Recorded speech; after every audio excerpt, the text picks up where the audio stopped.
Hello, everybody, and welcome to the Burgundy Zone. I am your host, Kyle, and I'm joined by my two co-hosts, Michael Hall. Hey, what's up, everybody? And Michael Reed. What's up, ladies? That's your sexy voice, huh? I'm kidding. Look, it worked on our special guest, and we are joined by Wole from the urban sports scene. Thank you for joining us tonight, sir. Oh, it's a pleasure. I'm glad to be on with you fellas, man. You cool, fine fellas, man. I appreciate it. Absolutely. And I'm not sure if you guys have heard about the urban sports scene, but it is a podcast that goes over a wide range of sports, football, basketball, even some boxing. I was listening to your latest podcast. So, Wole, can you go into a little bit of detail about your podcast before we get into you?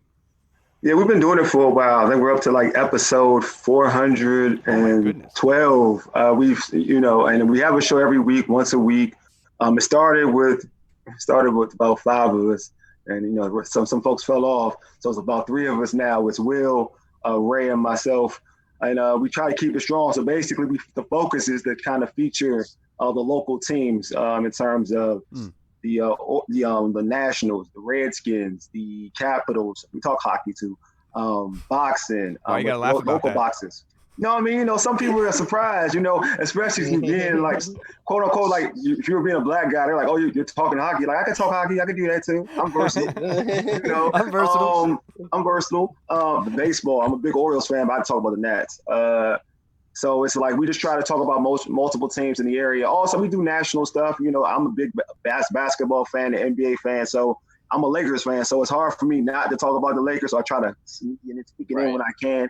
But yeah, we try to talk about all sports, anything that's hot topic. We air live from 8 to 9 on Tuesdays. Sometimes we got a special guest. We'll kind of play with it and try to air on Wednesdays or whatnot, depending on their schedule. But yeah, it's been fun. Our show is an hour. You can catch us on Podbeam. The site is walio.podbeam.com. So you can check us out anytime. We're on iTunes, Spotify, Stitcher, Google Play, all that good stuff that podcasts are being heard at. So, yeah, I really appreciate you doing that because I like that last podcast that you did. You frying up, I think it's Ray, about him being in the it's Will. Will. That's Will. Yeah. So yeah, to his like childhood hero too. Yeah, because I think that episode we had Mike Sweeney on the show. We had Mike Sweeney. Oh, no way. So yeah, we had Mike. So Mike knows it. So Mike has a mutual friend of mine who passed years ago. So we had a mutual friend. So actually he does the outro when I say, big take us out, big homie. That's my friend.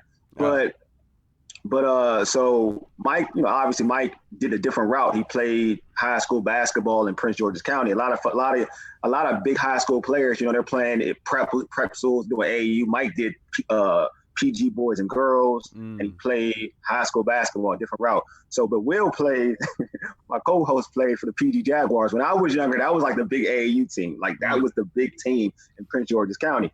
So I always ask him, like, who did you play with? Like, I play with Big Ron. He said, I play with Big Ron. Like, any stars? He's like, nah. But, we set the tone for AAU basketball for Georgia County. So I'm like, so you're a legend? Like, you're a legend now? You're like DeMar Johnson. We had DeMar Johnson on the show, too. I was like, so you're like DeMar Johnson? You're like Mike Sweeney and company? Like, you're that dude? And it was like, so I had to put him on the spot. I wanted to hear what he was going to say. Right. You got big Mike Sweeney on the show. Right. You have Georgetown was a lottery pick for New York Knicks. When you have a player like that on, I want to hear you say you got legendary status. I want to hear that. Right. And he clammed up quick too. He did not. What can you say about that? What can you do when you have Mike Sweeney there? Like a literal living local legend who's actually a local legend. Yeah. And real down to earth guy. Like that's a real down to earth guy. Oh, that's cool. Yeah. So Wole, I want to get into a little bit your Redskins fandom. This is a big Redskins show, and that's what we specialize in. So let me ask you a little bit. How did you get into the Redskins? Was it a player? Was it a certain time period, a game? What had a big influence in you becoming a Redskins fan? All right. So for me, I remember as a child, like the Super Bowl against the Broncos. So growing up, it's funny. I thought Ricky Sanders was the best wide receiver ever. I thought Ricky said, like people talk about Art Monk, Gary Clark. At that particular time, I thought Ricky Sanders was it. Like I thought he was like the GOAT of wide receivers. Then a couple of years later, I'm like, oh no, he's not. He's like the third best wide receiver on the team, But yeah, I grew up. I mean, I always say out the crib, I was a Redskins fan. Like that's what it was. Like I grew up a Redskins fan. There's no wavering. There's no nothing. I'm like die-hard Skins fan to a point where when I was in college, I remember watching the Skins versus the Colts game. I'll never forget it.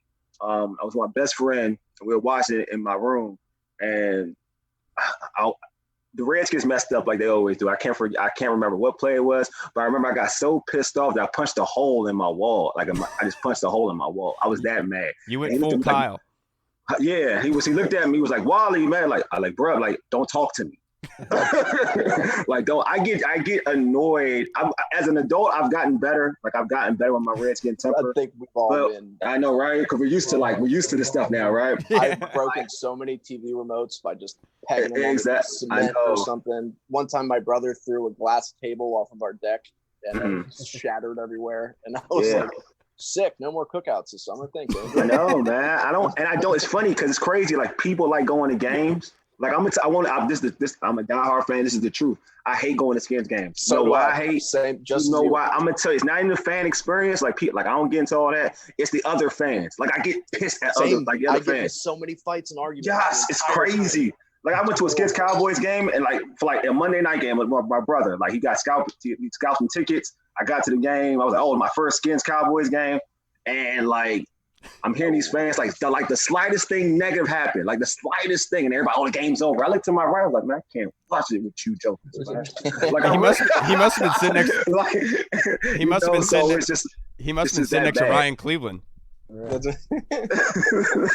It's a good buddy of ours that like he literally epitomizes exactly what you just described. Yeah. The first play of the game could go wrong. He's like, "Oh, the Skins again, just blow it." Yeah, I can't do that. I can't go to bars. I don't like going to bars and watch games. I like to be by myself. I'm that person. So when I started covering Skins games, like going to the game and covering them, like I had to teach myself how to not react. Like that's hard. Professional, right? That's hard. That is hard. You know what I mean? Better than me because I'd be over there like, "What are you doing?" Oh wait, I gotta hold the camera. Yeah, I'm serious. Like, well, not even that because we sit in the press box, right? So I'm not even doing the camera. Like usually I do the camera stuff. So side note, I work with the Fox, a Hopewell Fox affiliate in Hopewell, Virginia.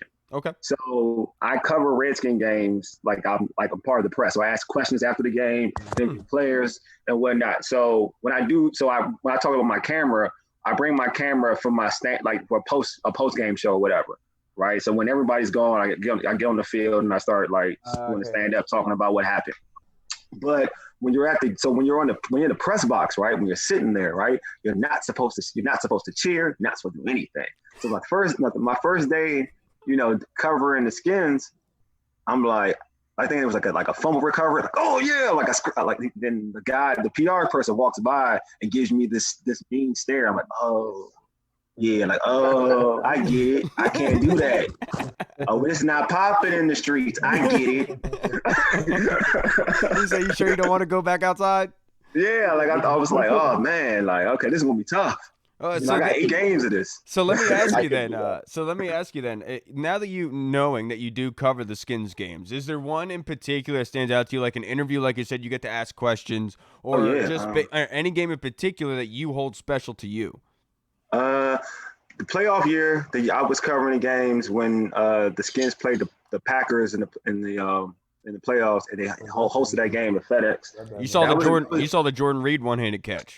Yeah, I saw the That was a good that game because the beginning it started like okay the Skins could actually win this game, but then obviously it ended off a certain way. But games that it's like negative games always kind of rear its ugly face for me. Like the Giants Skins game at FedEx. Oh yeah, that game 4 interception game. Yeah. Well, the interception he threw at the end. Yeah. Again, when the Giants were sitting their players, like that, they win that game, they get into the postseason. That one stood out to me.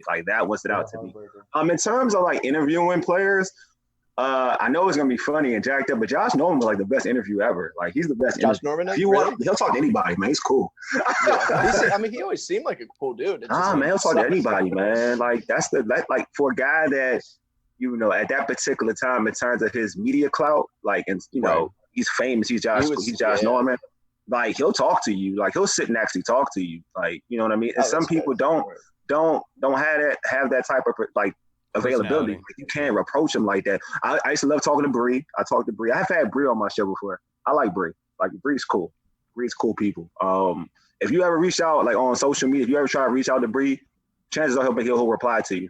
So I'm just to let y'all know, like, he may reply to you. So, like, Bree's cool people. I gained a lot of respect for Breland after that one picture he released in training camp. We had like his 4 puppies with him, walking right behind him. That he gained all my respect. I was like, that's a baller right there. Nah, he's a real dude. Like, honestly, he's a real dude. He brought the crew with him down to Richmond, and I appreciated that. Yeah, I think if you ever chatted, you would really like Bree. You know, he's hard to understand. He's hard to understand, though. I won't lie to you. He's hard to understand. He's Southern, dude. It's that country accent, man. It's that country accent, man. It's real. And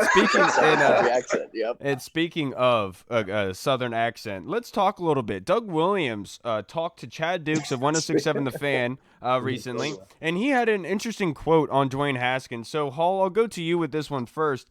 His quote was that Haskins has the better arm than any quarterback that's come out of the draft the past 2 seasons, and Dwayne has to get better in other areas, and he sees him progressing in that area. So let me ask you, do you agree with him about the draft, about him having the best arm in the past 2 seasons, and do you agree with the second point, that he is getting better and progressing in that area?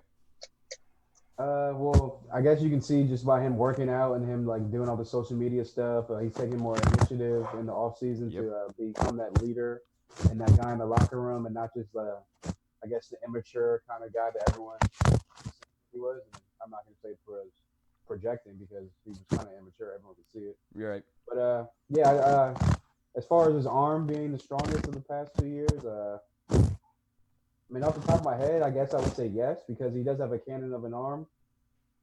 If you name it a quarterback for the past years that I didn't remember I got drafted, I'd probably be like, oh, yeah, maybe. But, yeah, just off the top of my head, you saw at Ohio State, he threw 50 touchdowns. I know a lot of it was short and, like, screen passes and a lot of 70-yard runs by the receivers. But he had a lot of deep throws, a lot of over-the-middle throws. And, again, coming out of college, one of his pros was he just had a cannon of an arm. And he just had to get his accuracy down and stuff like that, footwork. So, chill, Jameson. But yeah, so I definitely agree with him. And, he's like, you lying.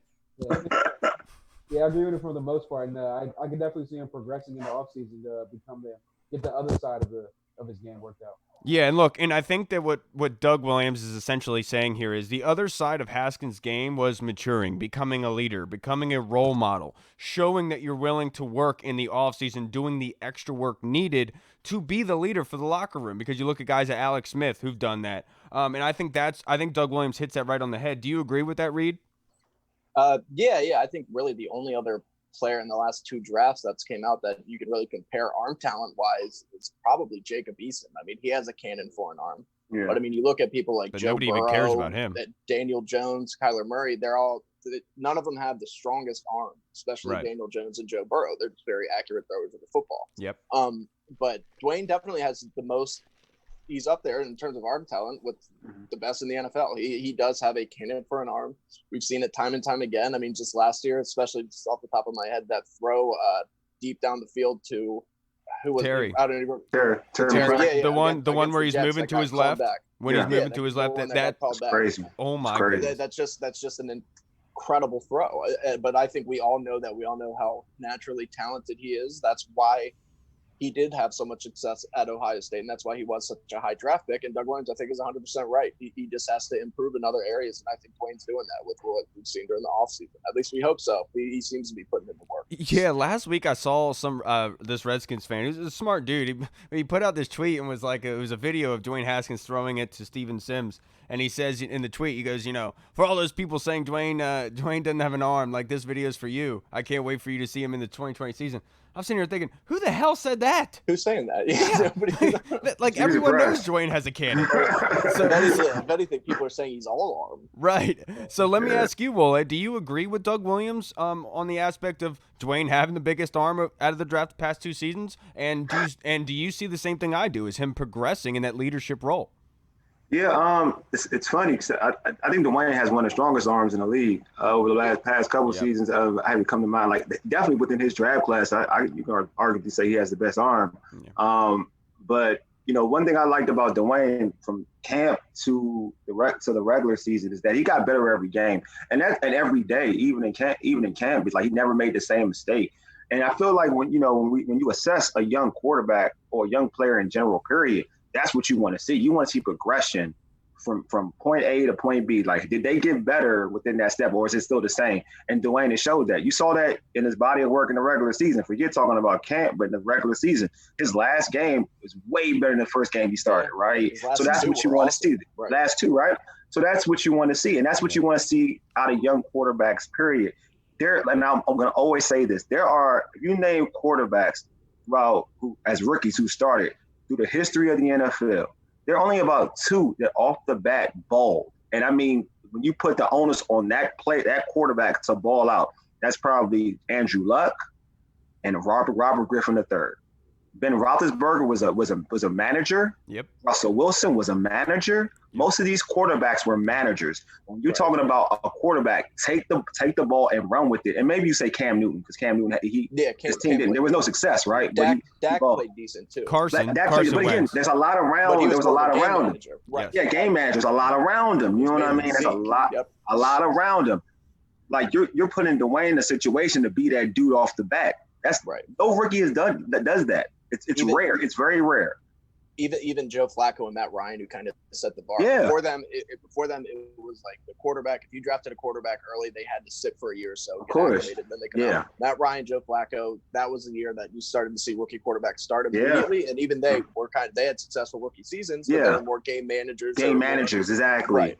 And Dwayne got better and better each week, and I think that's huge. And I think that you see him putting in the work. He wants to be great, and that's really all we could ask for. Yeah, and look at Russell Wilson in Seattle, where he was drafted to that team, and it wasn't like he was drafted to start. He earned that job. They paid Flynn a whole bunch of money to come in and play quarterback, and then Russell Wilson balled out so hard. They're like, okay, never mind, we'll give it to you. I mean, obviously, it's not that hard to beat out Flynn, but you know what I mean. But even the great Peyton Manning. Yeah. Like if you look at this rookie year, was like I remember Peyton interceptions. I remember that season like it was yesterday. Like Peyton Manning for like half of the season, they thought Ryan Leaf was better than Peyton Manning. Yeah. Like that's how bad he was playing. Yeah. Like you know what I mean? So I want people to really assess that, and when they're looking at Dwayne, like just because Dwayne isn't for us, he isn't RG3, right? Because when we saw like that was it, like as a rookie quarterback to come in like and take over the league. That's what now you're expecting. Like, that's the expectation. Like, okay, he's our top quarterback. He better do it like Robert Griffin III. That's a different situation. We all know it's a different situation. So I just want people to assess Dwayne properly to a point where he's gotten better every game. You know what I mean? That's what you want. And what we're seeing get like right now in the offseason, he's taking his craft seriously and to a point of he's working on his body. And you see he's leaning out. Now, I have to be fair, even though I'm a fan of Dwayne in terms of what I expect Dwayne to be, I have to say that, I don't care about how slim you get because I've seen fat quarterbacks ball. I want to see what you do. I want to see what you do on the field on Sundays. That's where it's at. So I want to see, all the talk I hear about you watching tape and all that. I want to see that on Sunday. You know what I mean? I want to see all that on Sunday. I want to see your footwork on Sunday. All these sweet footwork drills you're doing, I want to see it implemented on Sunday. So that's what matters. We can be impressed with what he's doing. Yep. Right now in the off season, but we got to see this on Sunday.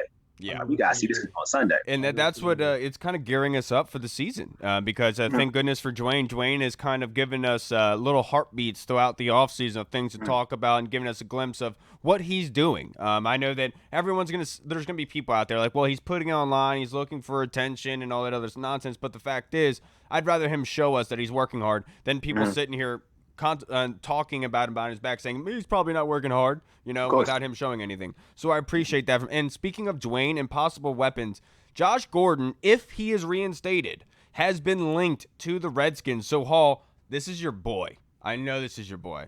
My man. How much would you love this move? And do you think it will happen? If he gets reinstated, I would give it a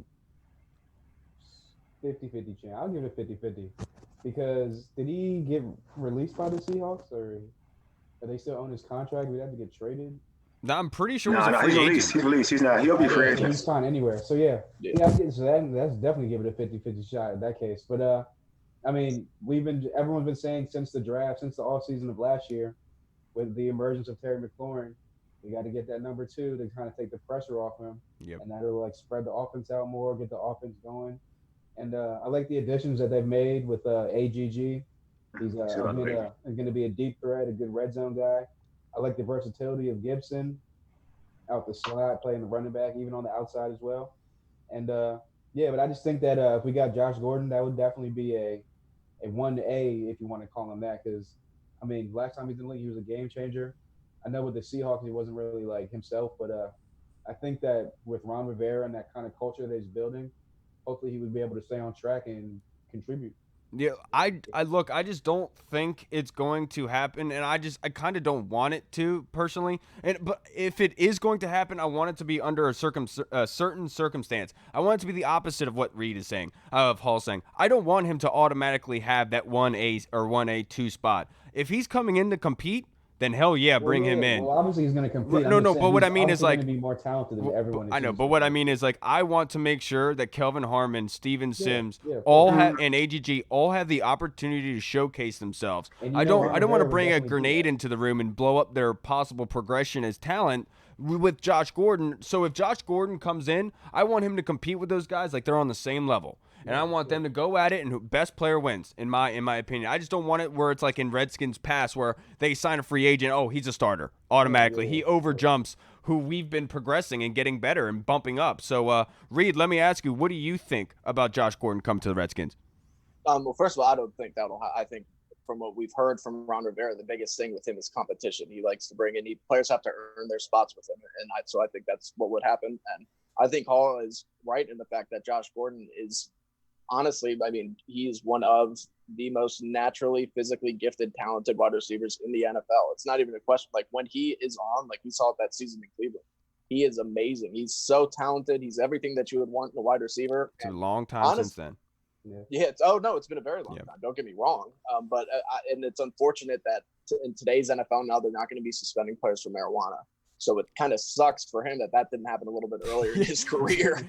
But I would sue the NFL, dude. Right? But I love the idea. I think he's a very good compliment. He's somebody who could come in. He could help AGG. He's had success. He knows what it takes to be successful in the NFL. I would, of course, I would be open to it. It's no secret that the Redskins have been looking for help at wide receiver. I mean, they drafted AGG. They looked at Amari Cooper. Yep. They offered him a big contract. So I think that they do see that as a whole. But will it happen? I don't know. I would say 50-50. The one thing I did want to add about this, if they do sign Josh Gordon, what does this say about Cody Latimer? Because we haven't heard anything about the Cody Latimer situation ever since he had that charge come up, I believe. I know it was really bad circumstances with his child being involved. Obviously, we all can understand that, but we don't know what happened with that. So if they sign Josh Gordon, does that mean Cody Latimer is probably going to be gone? What about you? What do you think about that, Wole? Do you put any credence to Josh Gordon coming here? As a fan, well, my thing about Josh Gordon is that he will be coming back to the DMV, and I'm not sure if he's ready to play at home. Right. That's my thing. He's not too far from DC, so I don't know if he's ready to play at home. But in terms of the talent, I'm with everybody, man. I love his game. I just think that if you get a motivated Josh Gordon, he's your number. As much as I love Terry McLaurin, that's your number one. Like he's that good. Like Josh Gordon is that good. Like he's made. I'm such a fan of players who can make their quarterbacks look good as a wide receiver. Other way around, and you're that guy if you can make quarterbacks in Cleveland look good. You know what I mean? So he's just that guy, man. He's just that guy. So if he's motivated and he gets a whole off season, a decent off season to work out with the team, then I think that you got to take the chance at him. But you got like it's got to be a contract that's beneficial to the team. Yes. You got to have him compete. Like you got to have that competition clause. You got to have clauses in that that makes him hungry to say, you know what, I'm trying to put it in the work. But to be honest with you, he's supposed to be hungry. I mean, this probably it should be like his last chance. It should be like his last chance. The reason. Go ahead, I'm talking about. Yeah, no, my bad. There's a reason Jerry Rice said that he's the most naturally talented wide receiver he's ever seen. I mean, the dude is a freak. He's so good. He's so talented. Yeah. And and the funny thing is that he doesn't have that much mileage on him because of the suspension. So you could actually make a legitimate argument to say he has a lot left in the tank. But the thing is, a lot of people I saw, in the comments talking about how, he just wasn't there last year in Seattle. And I think maybe that has to do with kind of a scheme fit, because Seattle. Also, some people are like that when they're high, Yeah. and that too. And also, like I thought he put on a little bit too much weight in terms of muscle. I thought he needed to lose some weight. He wasn't the same. Yeah, he wasn't the same Josh Gordon. I think that if he gets into tight end. Yeah, I know he looked like a tight end for real. I think if he gets back to his normal, his normal body, his more normal look, you're gonna get the same Josh Gordon. Like Tom Brady loved Josh Gordon. Like that tells you enough about how good Josh Gordon is. Tom Brady loved Josh Gordon. Yeah, so that So that goes into my point, what I was trying to make about the scheme fit, because with Seattle, it's more of like they bank on the breakdown of the offense or Russell extending the play, and that's why Reed and we talked about DK Metcalf being a perfect wide receiver for that offense, because deep down the field, Russell Wilson will find him all day when that offense breaks down. And Josh Gordon fits better with Tom Brady, running a pro-style offense, running the normal routes, being able to play the cornerback well, and gaining separation. So that's why I think that Josh Gordon probably would do a lot better in a pro-style system like Scott Turner's. So look, I'm not going to hate it. I'm right there with you, Wole. I think that if it's for a good contract, even though the Redskins right now I think have a projected $53 million in cap space, second most in the NFL right now. If they do sign Josh Gordon, I want it to be a legit deal, a low deal, kind of like Junior Gillette had when he came back as a veteran, and then have him compete for a roster spot. And you said, Wole, a hungry Josh Gordon is very dangerous. Josh Gordon's not getting the bag, so he's not getting the bag. So, all right. I'm not talking about the other bag. I'm just talking about he ain't getting the bag, like the money bag. He can get that bag. I'm talking about he ain't getting the money bag. Give Josh Gordon the bag, he's gonna smoke it. So. Yeah, that bag. He gonna smoke it. All right, take that which way you want to take it. He gonna smoke it. But I wanted to go and bring this back down to earth a little bit, because Redskins Twitter was up in riots for the past couple of days because Jack Del Rio decided that he wanted to speak his mind. So, Hall, let me go to you. The comment, so Jack Del Rio's quote on his tweet was, I love the USA. If you have a problem with that, you can kiss my ass. So, and people went after him for being a Trump supporter and stuff. Do you care at all if Jack Del Rio is voicing his opinion, his political beliefs on Twitter? I mean, I'd much rather. At the end of the day, I really don't care, to be honest with you. It doesn't hurt anybody. But it's just one of them things where it's kind of just I guess everyone from the outside to look at it as, oh, here goes the Redskins again, making off-season bad news, and here they go. It's the same old Redskins, Yeah. But even the quote where it was if you're not with Trump, then you're not for America. It's kind of just it's what George Carl said. So it's so if I don't like Trump, then I mean I'm not American. So it's kind of yeah. Obviously, he was probably everyone fires back at a Twitter responder in some pissed off state. But yeah, I mean it's kind of whatever news. It's that time of year where anything pops up, you make news of it. But as far as his political views, I mean everyone's entitled to their opinion. That's him. So don't bother me. Yeah, I'm telling you right now, Ryan Anderson is lauding Jack Del Rio for taking the focus off of him. I'll tell you that right now. So let me go to you, Reed. What do you think about Jack Del Rio's comments? I know you and I were talking earlier about that one headline from NBC Sports Washington. Yeah, I don't care. I mean, I think people are allowed to have their opinions for whatever it is, whether it's wrong or right. You're allowed to have them. That's the beautiful thing about America and about freedom of speech. But no, I mean, and also you can expect backlash for it. That's the right that other people have to criticize it. But the one thing that pissed me off was that headline.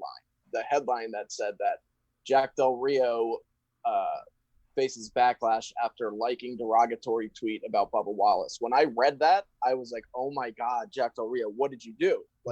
Somebody said something pretty fucked up about Bubba Wallace and he liked it or something. It turns out he liked the Candace Owen tweet of Candace Owen calling Bubba Wallace Bubba Smollier, just Juicy Smollier, that situation, which it's not in the best taste, but it's not derogatory. It's not it's, so I don't. Yeah, I can just definitely thought see that why was that a little headline would be like, ridiculous. what? That's why I read it, and I was like so scared. I was like, "What did you do, Jack Del Rio?" No, and then I was like, "Oh, okay, that's a lot better than I thought it was going to be." Yeah, Thank they're God just that. going for clicks at this point. But yeah, I get it's slow, and like you said, the timing with everything going on in the world, I get it. I do.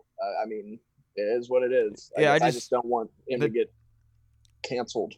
Right. The timing is unfortunate because with everything going on right now, with the name change and everything. So it kind of just throws a wrench into the gears, if you will. But look, Jack Del Rio is allowed to have an opinion. And regardless of what anyone wants, and just like the people on Twitter are going back at him, they're allowed to have an opinion as well. Right. It doesn't matter. Can't get mad at them. Right. But the thing is, my friend Matt texted me. He said, I'm really worried about, does this mean Jack Del Rio is going to get fired before he even coaches his first game? And first thing I said to him is, I hope Ron Rivera would not do that. To bow down to the masses like this just because Jack Del Rio is voicing his political opinion. He's allowed to have that opinion. And look, you're allowed to disagree with him. And that's the world that we live in.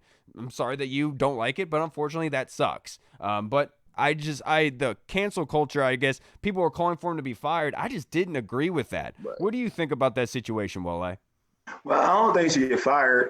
Everybody's entitled to her opinion. My thing would be it's the players. So will the player? It's the players thing. So the players will they look at him sideways? Yeah. You know what I mean? Because at the end of the day, because somebody tweeted me this. I mean, at the end of the day, it's like, depending on what you believe that affiliation dictates and what it means to all right, as a player, you may want to have a conversation with Jack Del Rio, depending on what your feeling is, because you don't know how he's going to look at you or whatever. You know what I mean? But he's been doing this job for a long time. He's one of the better defensive minds in football. In any circle in life, right, you're going to have people that don't have the same beliefs that you have. It is what it is. As long as they do their job right, that's what it is. No one should be asking for Jack Del Rio to be fired. You know what I mean? You may now look at him sideways. Yeah, you look at him sideways. And I'm sure he's going to have a conversation. He's going to have multiple conversations with his players. But it's not going to dictate him, dictate a job in terms of being fired or whatnot. Because at the end of the day, one thing I love about sports, and we all have seen in all facets of sports, is that it's a brotherhood. But once you get into that locker room, that's your brother. That's your brother. That's your brother. You know what I mean? Mm-hmm. And it's a family. It's a big family. That's your uncle. It's a big family. Sports is outside. We get racism and all that type of stuff outside of sports. But in that locker room, you can live in the country and you can live in the hood. You're together and you one, and you become best friends. And all that politics is out the window. So that's one thing about, playing in the NFL, playing in any locker room that, when you're in that environment, in that culture, that what's happening on the outside don't matter. Yeah, right. One thing I did want to say that I took away from this whole situation was the lack of Redskins player responses publicly. And I think that speaks volumes because that means there is some sort of leadership in place where they're saying, hey, we'll handle it in-house. We'll take care of it. And Wole, you described it perfectly. If you have a problem with Jack Del Rio's comments, go to him privately. Yeah. Let him talk to you. Let him describe his affiliation with liking the president. Don't immediately assume things and immediately think that he has the same mindset as this whole demographic. Allow him to explain to you why he feels the way he does, and that way you can explain why you feel the way you do and actually have a constructive conversation. So, Wole, I think you're perfect on that. Because all is not this. Because some is not race. It's not a race thing. When you right. It's not a race thing. It's something else. It's not a race thing. It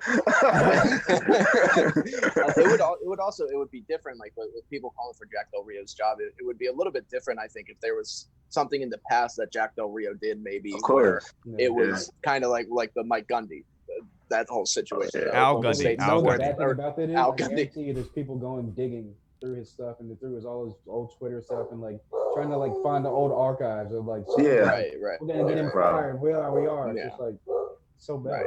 Well, and the funny thing is like you said with Al Gundy, nobody came out in support of him and any former players or anything like that. And there was actually a couple players that came, Hall had said 2 weeks ago. There was a couple players that came out and said, there were some things that popped up. Yeah, that's what I'm talking about. Right. We haven't heard that with Jack Del Rio. That's a great point, Reed. Yeah, that's all I have, Kyle. Get used to it, right? Just great points. And speaking of great points, the Redskins have gone down this path of tearing down everything any connection having to do with George Preston Marshall. So the latest to develop was that they had actually taken his name off of their website, which is kind of ridiculous. I don't know why it took so long for them to do that. I don't know why they would even be representing him, even in the Ring of Fame. So, Hall, let me go to your opinion on that. And are you glad that they're finally just cutting all ties? Yeah, I mean, everyone knows the history of the dude. He was a horrible guy, just racist, and one of the last team to integrate uh, in the NFL as like a black player. Like I said, just racist remarks back in the day. And the only thing he did right for the franchise was moving from Boston down to Washington, down here to DMV. So other than that, yeah, I mean, it's that time of life pretty much where all the wrongs, I guess, if you want to call them, are being righted. I guess. Yeah. Like that. And I do appreciate the slight disrespect that they're sliding by having the first ever African American player to play for the Redskins replacing George Preston Marshall in the Ring of Fame and with the seats. I think that says a lot, and that's like a slight disrespect. Good, yeah, good, exactly. You like we talked about last week, Kyle. You want to get as far away from that man as possible. Yeah. Like it's just that dude. I didn't even know it until I got a little bit older, but then like going back and reading some of the comments that he made and some of the stuff, I was just like, God, what a horrible human being. Yeah, because like growing up, makes Donald Sterling look normal. Growing up, I always thought, like the Redskins, like I always considered, like, everyone said like the Redskins name was racist, but like I always felt like this area and this team, like especially with like the ownership that was in place, like there was never like that, it was just like go play ball, and then when I watched that movie, I forget the name of the movie, but it was depicting the Eddie, the running back that went to Syracuse after Jim Brown. He was the best running back to come after Jim Brown, and in that movie they show George Preston Marshall talking, saying he'll never draft an African-American quarterback to the Redskins, and that's when it kind of hit me, and I was just like, what? Is that real? Like, no way. How can you be that way? No, that's not true. Look at our history. Look at everything that we've built. I mean, the first African-American quarterback to win a Super Bowl was our quarterback. Like, how in the world? And it's just so funny that how life works. I love the slight disrespect. But the next thing I did want to get into, fellas, was Zeke. Zeke was shook on Instagram. I'm not sure if you guys saw this. I'm going to go to you, Wole. So Chase Young puts out that workout video. Urban Meyer comments on it. Chase Young looks like an just insane piece of workout in L.A., working out on the beach, acting like it's no problem at all. So, well, hey, and then Zeke comments on it and goes, I got to see this guy twice a year. Of course. Yeah. I got to say it's probably just a little love tap to his OSU buddy, but I think that he's right. I think he's sending a message to the rest of the league that don't mess with the Redskins. Yeah, he doesn't want that smoke. That's what it is. He don't want that smoke. You know what I mean? Like he's coming off that edge. He knows. Like Zeke know. He know what can happen to him. He knows what's gonna happen to Dak too. He definitely knows what's gonna happen to Dak. Like so, I mean, like we've seen it. I mean, we've seen him. Within the offseason workouts. I'm a Michigan fan, so I've seen enough of Chase Young. You know what I mean? So I know what Chase Young's about. Hall's a Michigan fan. I'm a Michigan fan too. I'm a man. That's what I'm saying. We here, right? So we know how good. Haskins and Zeke. We know how good Haskins. How good you guys haven't been. That's what I was saying. That's why I was trying to tell people. It was there. We already know. I've been telling folks this. Like I'm a Michigan fan, and I've seen Dwayne. It's all good. We'll talk about that. But like Chase, the potential with Chase and Montez, Zeke gonna have problems, man.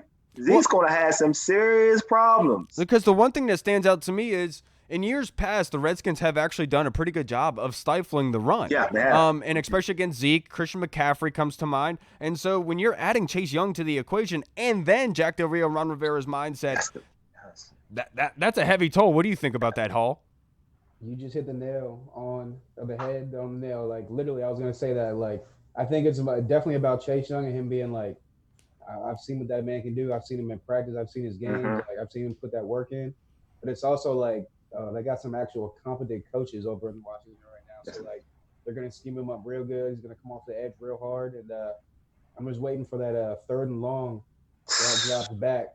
Zeke has to stay there and pass block.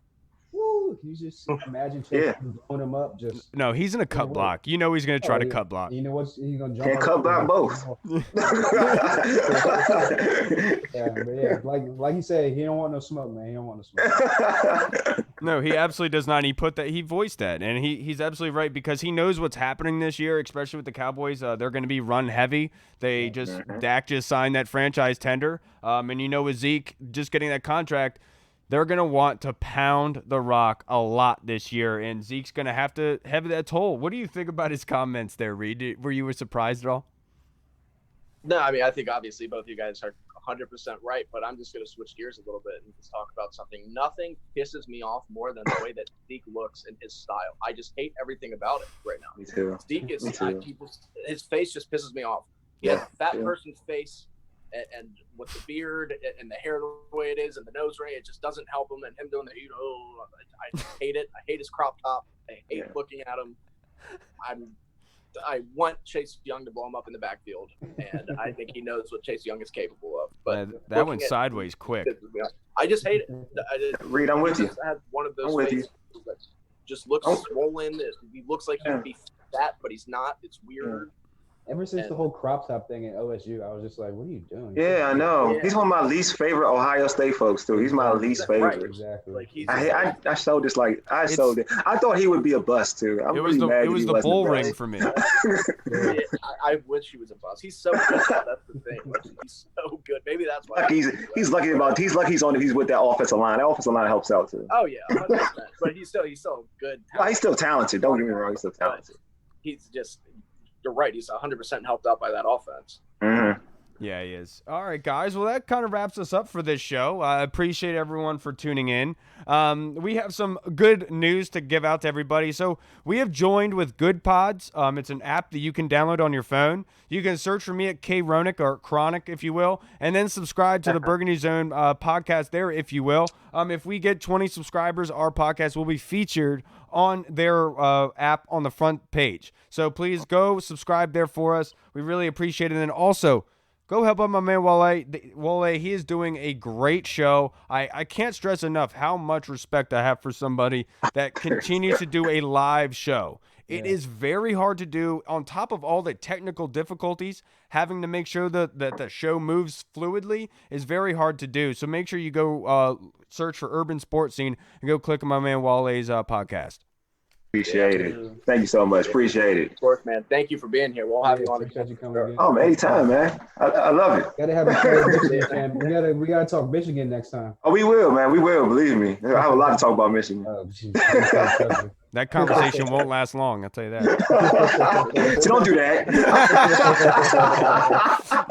That's the only thing I can get on Hall about is because he's a Michigan fan. It makes zero sense. It makes zero sense. What can I say? Desmond Howard. That Heisman pose back in there. Desmond Howard. Oh my God! Don't get me started, man. That's my dude. All right, everyone. Thank you so much for tuning into the Burgundy Zone. Please go like and share us on Facebook. Subscribe to us on iTunes, Twitter, Instagram, and YouTube. You can find us. And now we're on Good Pods. I'm Kyle. Oh. And I am beginning hormone therapy to become a woman. And then also big shout out to Wole. Thank you so much for joining us tonight, brother. No problem. Thank you. And of course, we're gonna see you again, Wole. I swear to it. I like having you on here. You're a good energy. I appreciate it. Oh, anytime, man. Anytime. All right, everybody. We'll see you next time. Redskins football. Woo!